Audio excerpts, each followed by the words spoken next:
Hi friends, Travis here, and in today's video I've compiled what I think are 5 of the most significant pieces of advice that I can give to first-time cruisers based on my experience now that I've been on 10 cruises and also the fact that I was once, not too long ago, a first-time cruiser. If you're new to the channel, I want to welcome you, and of course if you've been here before, welcome back. If at any point you like what you see, feel free to like, comment, share, subscribe, all those things. And without any further delay, let's go ahead and move right on into it.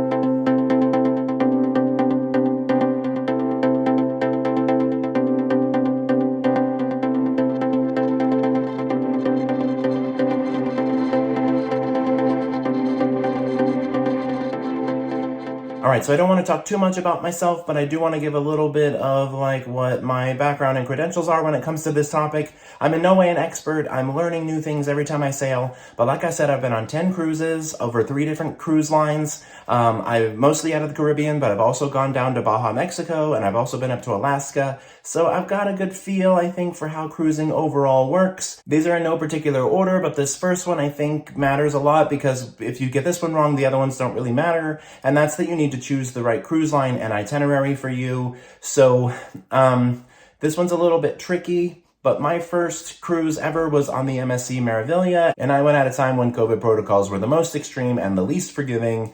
And so, you know, I was on a ship built for 5,000 passengers with only 750 people. We wore masks the whole time, things like that. And so I was lucky that I was looking for a kind of chill vibe that wasn't too high energy, that didn't have big crowds and that sort of thing. Because I think that some people on that sailing were not on the right cruise ship and absolutely hated it. And if that was their first cruise, they probably are never going to cruise again.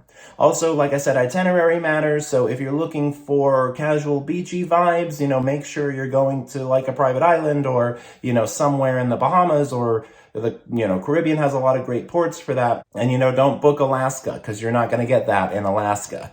Or, New England and Canada or whatever. And so, yeah, that brings me into my second point, and that's that you need to do research. And if you're watching this video, chances are you probably already are. But, videos like this are really helpful. Also, I think looking at vlogs can be really helpful. Not to plug my own stuff, but I do full vlog series for every single cruise that I go on. You can check some of those out on my channel. I'll link one above in a card for you to go kind of look at.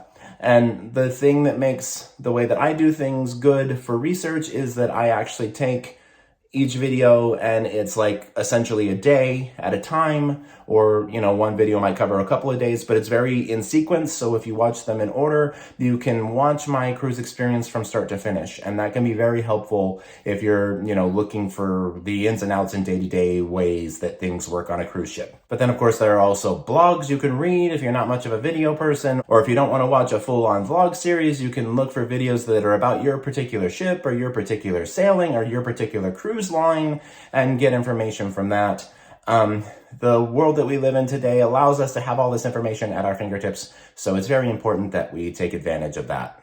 Number 3 kind of adds on to that, and it's a 2-parter, and that's that you need to stay up to date with the travel requirements. So if you need a passport, if you need certain visa types, chances are if you're leaving your home country at any point, you're going to need some sort of documentation to prove citizenship. Like if you're going down to the Bahamas, you might only need a birth certificate. But when I went up to Alaska, for example, we had a stop in Canada, and so we had to have passports, and we had to have they required a special app that we had to put together, fill out information for. We had to do a actual paper hand-jammed customs form and all that stuff. And I know some countries in Europe, depending on where you're from, might require extra visas and things like that. That information you should get directly from the cruise line that you're sailing with. When it comes to that kind of stuff, try not to rely too much on videos on the internet because those are not in any way fact-checked, and also information like that is subject to change without notice.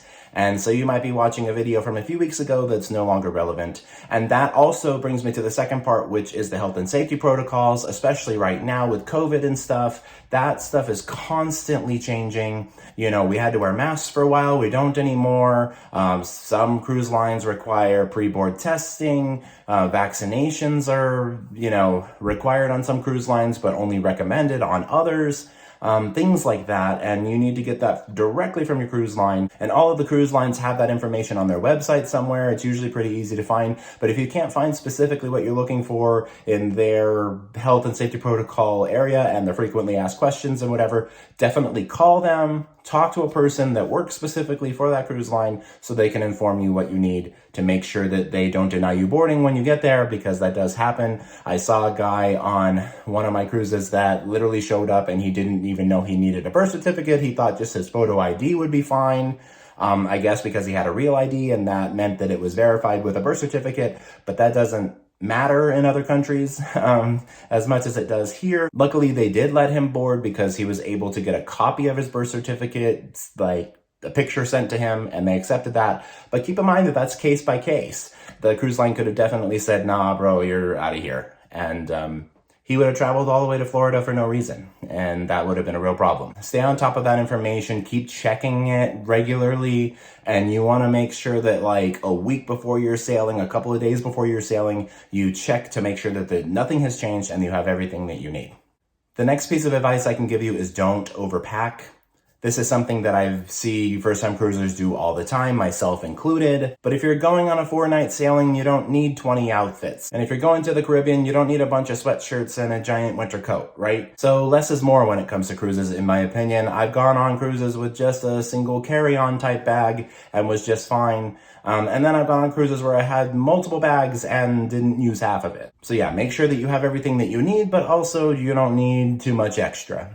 And number 5 is relatively new, and that's that you should look for Facebook groups or social media groups that are linked to your specific sailing or your specific ship. Not every sailing has a Facebook group made for it, but I would say 8 out of 10 cruises that I've been on have had it. And those groups are really valuable when it comes to getting information and preparing for your sailing. But then they also arrange meetups and door decoration contests and bar crawls and special theme sort of events maybe if you're interested. And they'll also give you insight on what kind of themed nights and events are happening on your ship and your sailing, because some of those people may have just come off of that sailing or ship. Some of them may have been on a ship with that cruise director before, and so they know kind of more or less what to expect. And you, being a first-time cruiser, have direct access to those people who know a little bit more about things than you do and can really help you prepare for the dream vacation that you're about to go on. But anyway, yeah, that's it. Those are my 5 things. There are tons more that you can find when you're doing your research. And if you aren't a first-time cruiser but are watching this video for some reason, feel free to comment down below your insights and thoughts and opinions and 2 cents,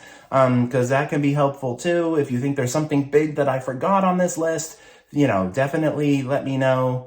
And if you are a first-time cruiser and you still have questions, or you're looking for information about something more specific than the 5 general things I just discussed, ask me down below. I try my best to answer every single comment that I receive, and I try to be as quick as possible about responding to those things. And also other people reading through the comments may be able to answer it too. So, let's open that discussion. Let's try to help each other out.